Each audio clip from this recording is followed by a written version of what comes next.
fixed it? Yeah. You fixed it? Yeah. Okay, so you can hear us? Yeah. You turn the volume up? Yeah. All right, then. Welcome to another episode of Driving to the Res with your favorite hosts, Larry and Inelia. Yay. Yay! That was kind of funny because yesterday we were listening to a podcast intro, and literally went for 14 minutes. Yes. And it was, it had like a lot of production value. I mean, they like spent a lot of time. No. By the time the intro was over, I didn't even know what the topic was anymore. I wasn't sure. Is it started now? No, I don't think so. No, is it? No, that hasn't started yet. Is this the interview? No, it hasn't started yet. And it didn't actually say much about the guy he was interviewing or the topic, so I didn't know. We didn't say anything about the guy. Because it was just a general intro for the show. And then a little bit of some specifics like about Alien or this or that, but it was like 14 different quotes from who knows who movies. about what. Movies, mostly movies. And TV then cut scenes from other movies. Yeah. All the intro. 13 to 14 minutes, yeah. And then the interview started, and it wasn't that interesting.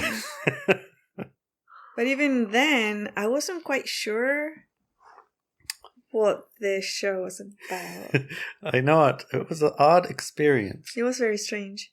It was very entertaining. I thought the entry was very entertaining. That's why I thought, maybe the whole show is like, maybe this is it. Yeah. Maybe this is the show. It's interesting, just, production of clips and things. Clips and quotes and whatnot. Weaved together with music and stuff. It was pretty entertaining, but I can imagine listening to that every week for 13 minutes wouldn't.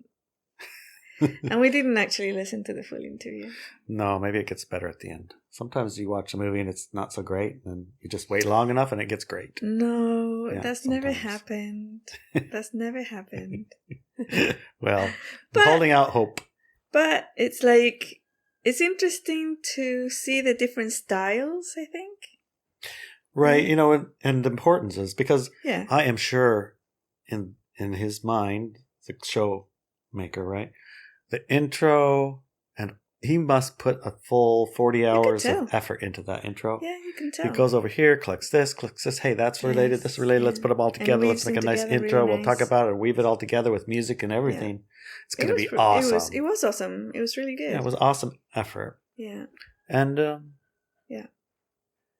it's like the point or the purpose of the show might just be that he might just do intros. Maybe that's it. Yeah, that's the style of the show, and I'm sure all his fans love it. Yeah, it wasn't quite a, higher side chat intro.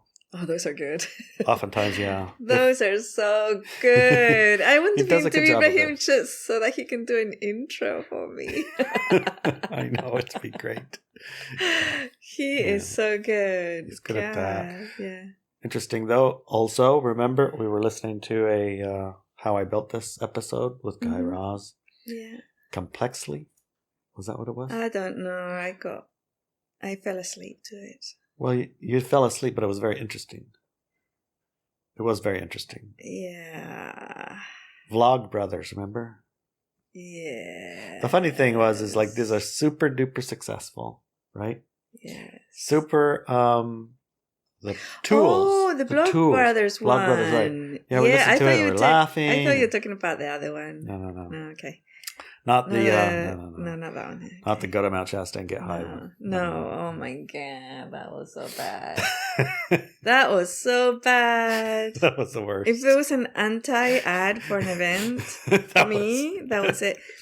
But the Vlog Brothers one, Vlog Brothers. That one was really, really good. That was the Guy Raz. Yeah. It was a Complexly. I think it was the episode, and it was beautiful to map to that really healthy brother energy.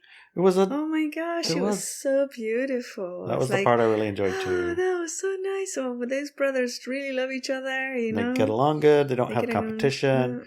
They have connection. They like to be connected. Yeah, they love connection. And they like making up things that help them be connected. They love each other so much, and you can really tell even the banter they go with each other and stuff. Oh my god, that was such a nice show. I loved it.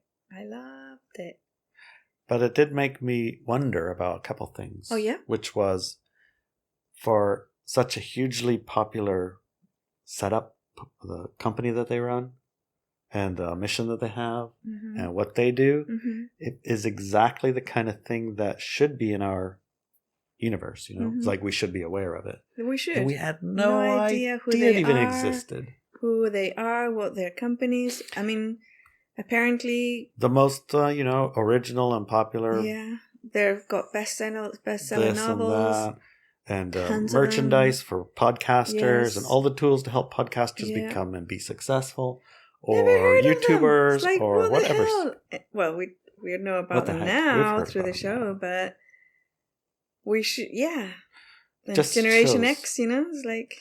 So that question that I have for you, because this is our show now, is: did this always exist and we never knew of it, or did we change timelines? Did timelines change?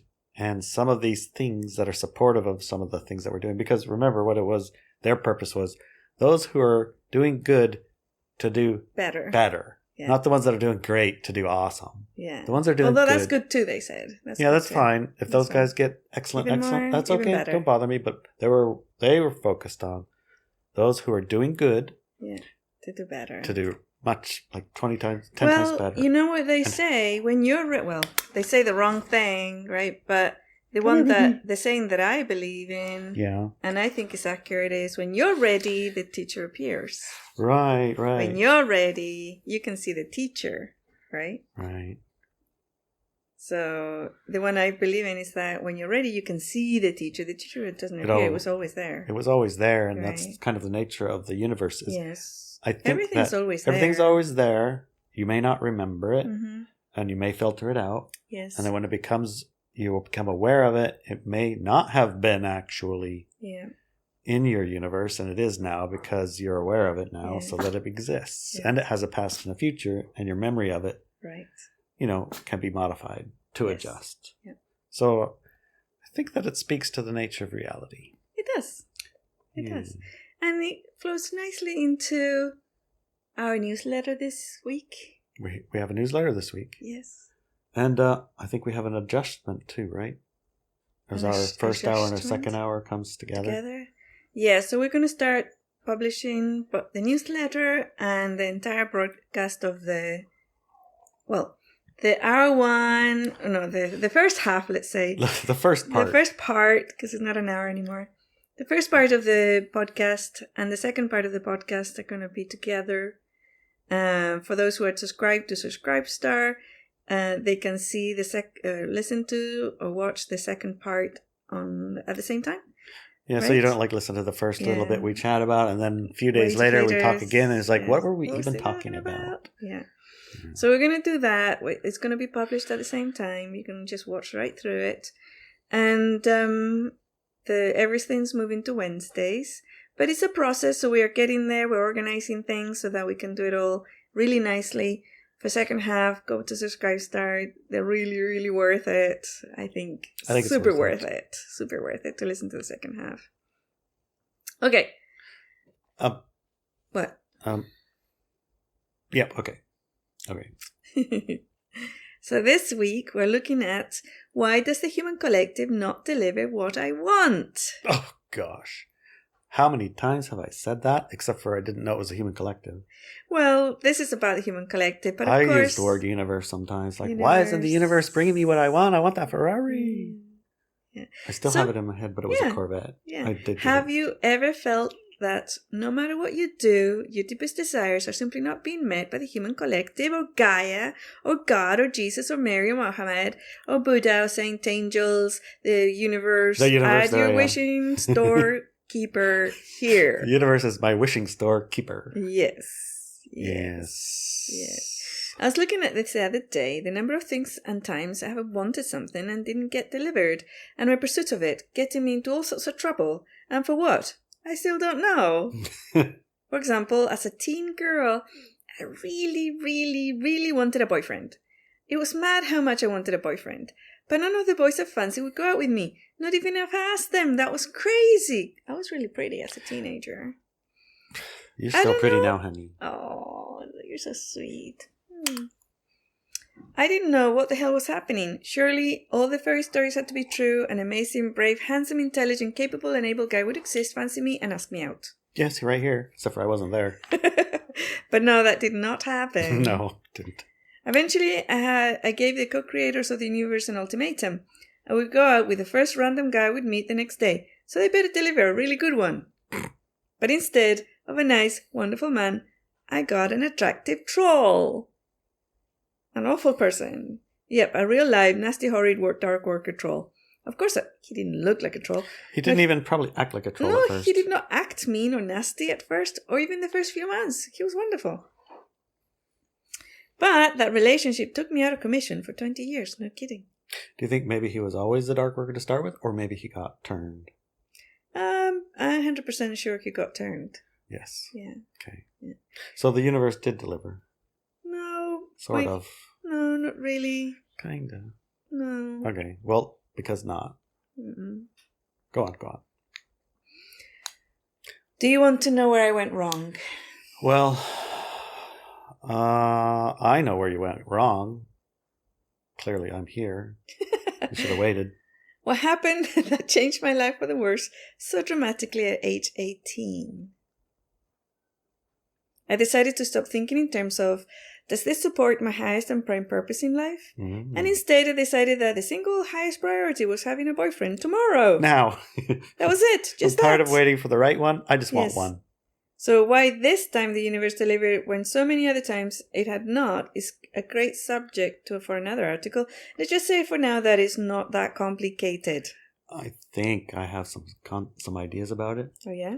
Yeah, because the orchestrations that are involved require the right person and the right person to both be on the same, ability Ready. to be orchestrated and meet. Yes. And so when you release the requirement for the right person that way, and all they have to be is a person, there's a lot more people that can be orchestrated for that, right? Yes. Who agreed to it on their own. Exactly. Yeah. Something like that. Yeah. That's and also the base energy, I don't know. Well, let's continue and then we can talk about the base energy of the desire in the first place. Oh, okay. I decided to stop. Oh, yeah, we read that bit. I then found out that hell is what a lot of people experience in life, and that didn't make any sense to me at all. Hell is what a lot of people experience in life? Yeah, they think they're in hell, and their life is hellish. Who? People on Earth. Wow, really? Yeah. And that didn't make any sense to me at all. It probably doesn't make sense to you either. And those not going through hell are probably going through a lot of stress, doubt, or having difficulties. So I thought I better make some tools to fix that. After all, my prime purpose for being here is to raise the frequency level of the planet, and that's done when people become aware of and remove the low frequency and the perceptions from themselves that make the world a living hell. Once this is begun, they start to experience and express their true frequency instead. In other words, by removing the low frequencies and perceptions, the person starts experiencing and expressing their true frequency and will start getting that frequency reflected back to them instead of the hell they were living in. So I tested my theory and it worked. I was like, oh my God, it's so easy. Is that really what you said? I did. Yes. Okay. Oh my God, it's so easy. It's so hard and so easy at the same time. Yes. Okay, now you know how the mechanics of the universe work, but even though we may know the mechanics, and you may have missed the mechanics because I was talking very fast. I kind of just, now here's the thing I want to say. Okay. I hear you say that last part, yes. and then there must have been some mechanics, but I did not hear them or remember them. Yes, exactly. So let's do that again. Okay. What are the mechanics? Even though we may not know the mechanics, most people don't know how to make it work for them. So we may know the mechanics. Most people don't know how to make them work. So here's a super effective method you can use to make those mechanics start turning in your direction. Okay. So the mechanics, just to remind you. Listen. Just listen. Yes. This is the part. Just listen, right? Yes. Okay.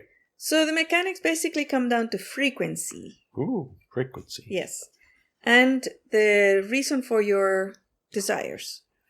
And what frequency those reasons are from. When you say frequency, what do you mean? Are they based on joy, expression of exploration, inspiration, curiosity? Is that the frequency of the inquiry? Yes. Or is it stress, fear, loneliness. Hell, pain, relieve suffering. Me from hell and suffering. Yes. Yeah. Okay, that's a frequency example. Those are frequency examples, right? So what if you're in the hell frequency and you're like, you want to not be? First change your frequency and then So from your frequency change, then as you start changing your frequency, and also the other part of this mechanics is, what is the main purpose of your desire? Right? The main purpose. So is it to have your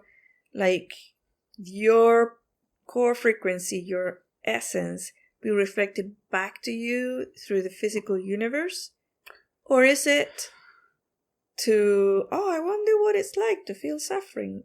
I wonder what it's like to, have your heart broken. I wonder what it's like to, have somebody who loves me and appreciates me and thinks I'm awesome and gives me love and makes me feel secure and complete and all these type of things. That's a lot of things. Those are not good reasons. Okay. So So start with frequency anyway. Yes. Okay, let's make this mechanics work for us. Okay, how? First of all, start with a few seconds a day and increase the times you do this exercise per day. Okay, start with a few seconds? Yes. Okay. Take a deep breath and feel into your frequency. Really, really, really feel your core essence self, your purest form of your frequency. Oh, and FYI, we did an exercise that shows how to do this in the possessions class. Yeah, that's the one with the little star in your heart. I was just doing that one. Yes. Okay. Yes. Boy, I must be psychic. Or you planted the seed and I remembered it as my own idea. Yes, I think so. It happens. Okay, now, as you feel it. I'm feeling it. Yeah, feel that frequency, that core, pure frequency. Mm-hmm. Tell yourself and your body, very important to include the body, that this is you. So you feel that frequency, you go, this is me. This is me. Yeah, this is me. Okay. This is my frequency. This is my frequency. Mm-hmm. Okay. Now take a few deep breaths. And as you do so, repeat, I allow the human collective co-creation. I allow the human collective co-creation. Gaia and the universe. Gaia and the universe. To reflect back to me. To reflect back to me. This frequency. This frequency. In the form of my physical life experiences on Earth. In the form of my physical life experiences on Earth. That's it. Look, BB's covered in rainbows. Yep, that's it. It worked. Yeah. It worked that fast. Yeah. And you know what? You also have to stop thinking that the desires you have for experiences that you learned from others are your prime purpose. They're not. They're just secondary interests. So what was this boyfriend thing I had when I was a teenager? Mm-hmm. And finding the love of my life and the hero of the story and all that type of stuff? Yeah, what was it? It wasn't mine. It was my culture's. In order to be fulfilled or happy or satisfied, you have to have another. You have to have a man. Yes. Yeah. If you ain't got a man, then you're missing out. Yeah. Yeah. Yeah. And everything in the world is going to be rainbows and butterflies. If you just find that guy. Yeah. Until then, though, that, it's going to be torture. It's torture. You could end up an old maid or something. Yeah. Yeah. Cinderella. Which is hijacking some biological things, right? Biological programs. Yeah. So they just hitch that on those other programs and they get more power and then they become super real. Right. Even though they're still not. Mm-hmm. But if you tuned into your original, your frequency, right? Mm-hmm. Then that probably wouldn't have been true. Right.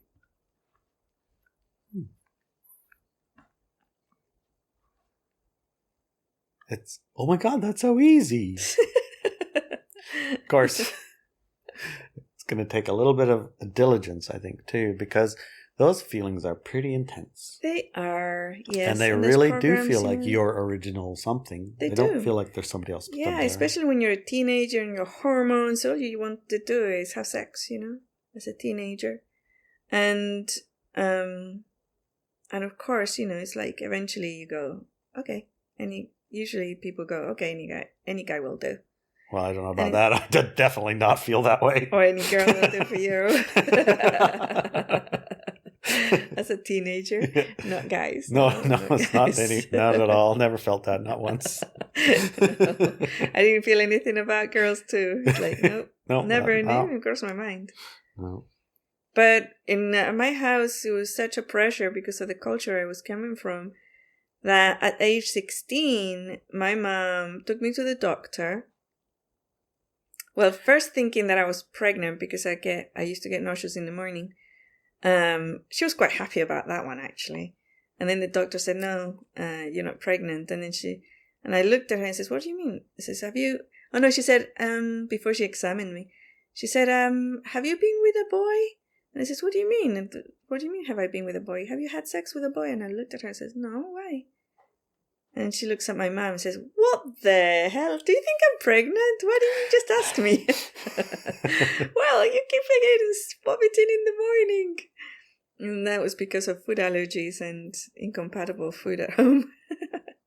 But anyways, when I told her no, that I had never been with a boy, I was actually still a virgin at 16, my mom then thought that I was a lesbian. Mm-hmm. And she kept saying, it's perfectly fine. I understand. And lesbians can set up families and then you can have children through these banks, sperm banks and things. Sperm banks, so we can still have grandchildren. Like it's like, it's fine. And I'm like, Mom, I'm not lesbian. I'm not interested in girls. And so, but it's okay. You can tell me. And I was like, oh my gosh.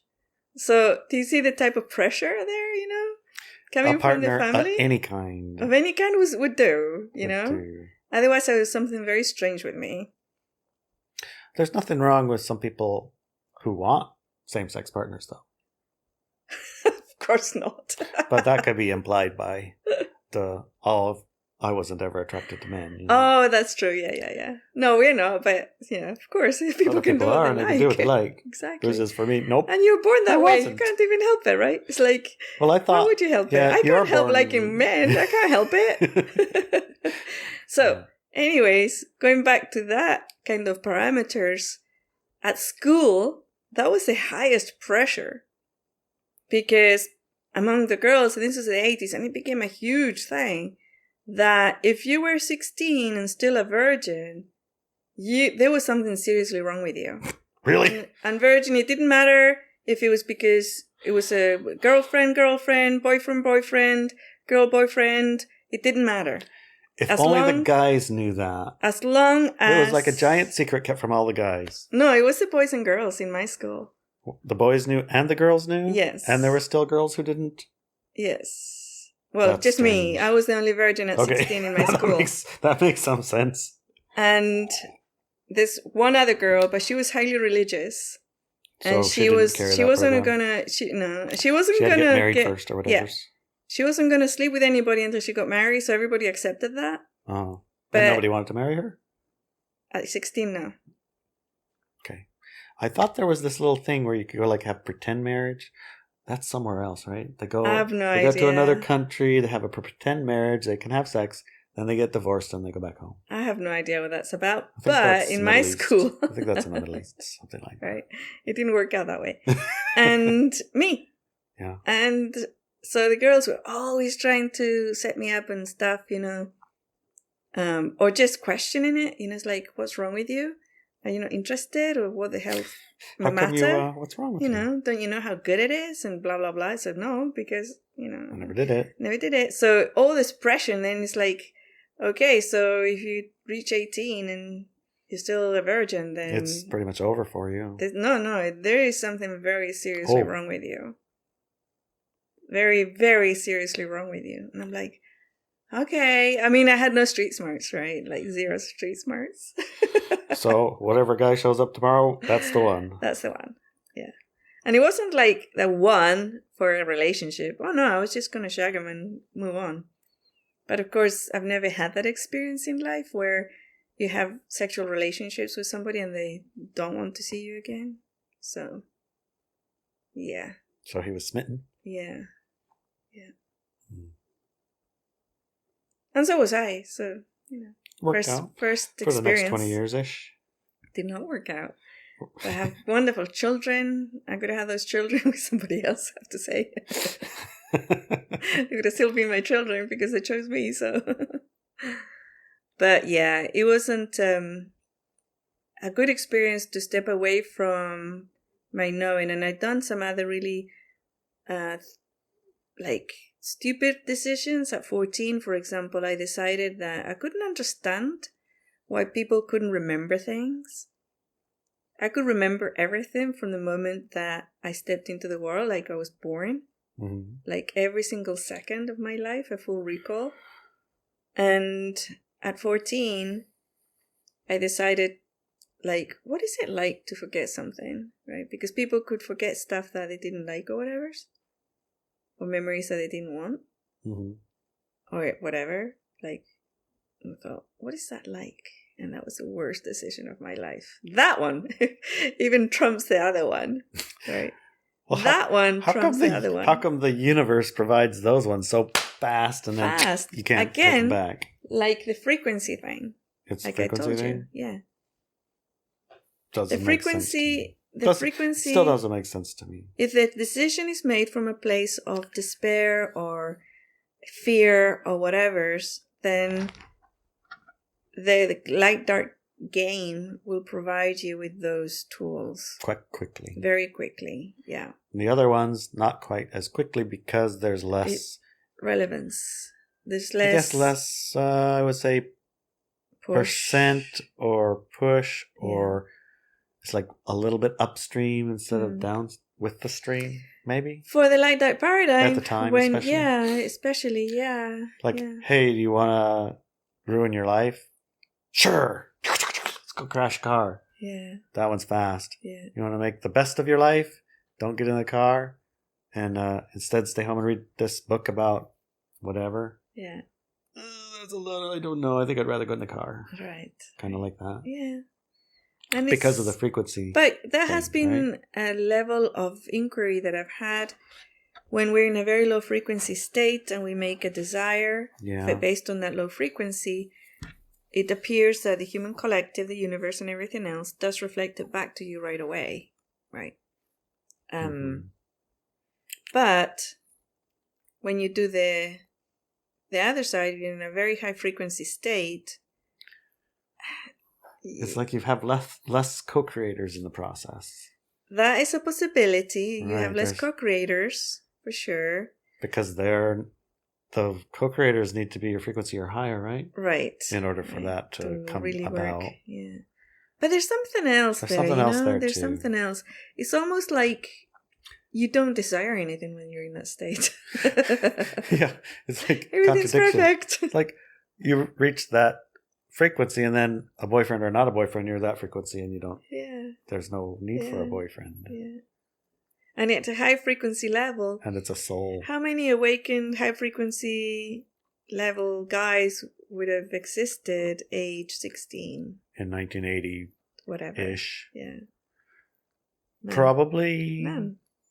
One. I was still, I with that age, I was still. You were still awake? You hadn't fallen asleep yet? Your ego was playing silly buggers with you, I think. Yeah, sabotaging you. Yeah, okay, so I wasn't quite ready. No. Exactly. And then, it's a very strange dynamic, Very strange dynamic. So it's almost, again, a state of it.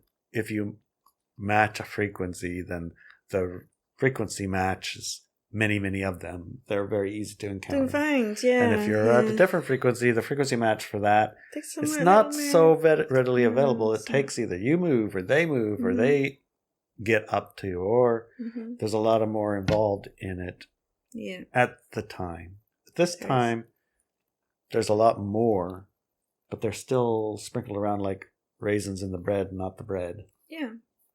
But once you get to that frequency and you unblock yourself, it does happen quite quickly. Yeah. Open for the orchestration. Yes. Listening. Yeah. Okay. It makes sense. It makes sense. And at some point in the split, it will be different. Yeah. Plus, at that age, the normal in my life was abuse and dark stuff, Yeah. So, like many other light workers or light beings, the family and situations that I chose were very specific through genetic and skill sets that were in those lineages. But there was also a level of familiarity or something with regards to my physical body elemental. And the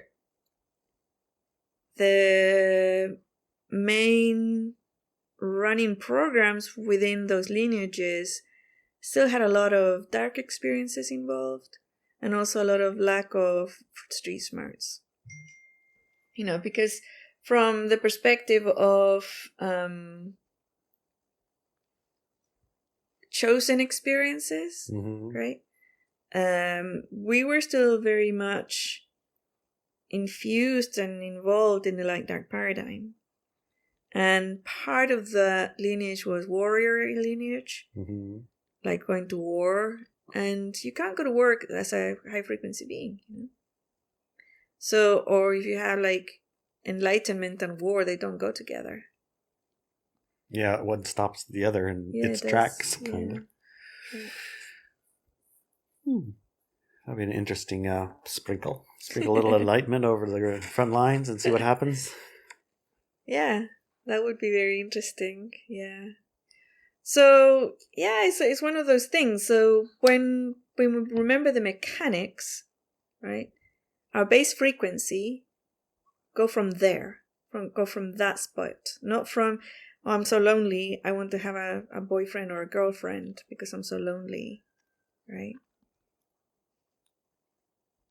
And in that very first relationship, I remember the very spot, the very moment when I went down the dark path, right? I remember that very distinctly. Even before this person became extremely abusive and nasty, there was a moment when I was given that choice, and I knew in that moment.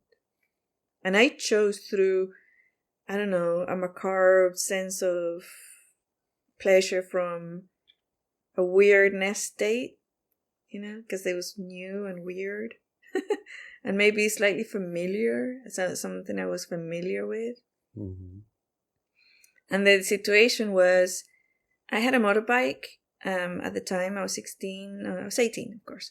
I had a motorbike, and I had the habit of getting, like 1 o'clock in the morning or something, I would climb on my bike and ride through the city, or go into the country and ride the bike. I used to love it. It was just amazing. There was nobody on the road in England, and the stars were out, and it was just a beautiful experience. To me, I loved the city and the lights and the creation of humanity and all these type of things, and just in yourself, that zone, it was really, really nice. And we were together with this guy. We were living in a bedsit together, and then I started putting on all my gear. I said, I'm going to go for a ride. And he looks at me and he says, don't go. And I'm go, what do you mean? I'll be back in about an hour or two. No, don't go. And I said, what's the matter? What's wrong? I don't want you to go. And he says, why? Because you'll never come back. I said, of course I'll come back. I'll be back in a couple of hours. And then he said, if you leave, I won't be here when you get back. I'll be gone. And you'll never see me again. And I looked at him and I knew in that moment, right? And I knew in that moment I should go. And everything's going to be just fine. But then I got that weird energy, low frequency stuff of abandonment issues, and I don't know, it was all very sticky. And I just stood there for a while, trying both on, and then I went for the low frequency one. What? Yeah, I stayed. Oh my gosh, you wouldn't in a million jillion years nowadays. No, of course not. But at that moment, I was 18, and it was like weird, and familiar because, it was passive-aggressive BS that I grew up with, Yeah, it was normal, actually. It was normal. It's how a person shows you how they love you. If he didn't love you, he wouldn't say those things. Exactly. Yeah. I think. Yeah, that's it. Yeah. That's what you believe at the time, right? And that's how passive-aggressive people understand. I mean, that's how they express it. Yeah. Yeah. And when I said, I thought, oh, I'm screwed. Yeah. It's easy, of course, to look back on it from the future, but it's not so easy in it. At the time, yeah, with all those emotions and strong things, So if you're in it right now, for example, in meaning you're making decisions based on less than high-frequency reasons, give yourself the breath of high frequency, tap into yourself, do that tiny little exercise for a few seconds at the minimum. A few seconds, yeah. And then another few seconds, another few seconds, another few seconds. Give yourself like the snowball rolling down the hill of a few seconds of that every time you're about to make the decision. Instead of making the decision, do the little exercise first. Yes. And then after the exercise, the decision comes again. And he's like, wait a minute, in your mind, wait a minute. So you could be, 15, 20 minutes, half an hour sitting there deciding whether you're going to get on the bike and go do what you love or stay and be manipulated. Exactly. Instead of deciding either one, just do the exercise for a minute. Yeah. Okay, and then see where it takes you. Right. It's worthwhile. Yeah. Worth a try. It is. Yeah. It's better than the consequences, I gotta say. Yes, better than the consequences. Indeed. All right, this is going to be a good second hour, huh? Yes. Okay, see you in the second hour, honey. All right, see you then. Just a couple seconds. Couple seconds. Okay, bye. Bye.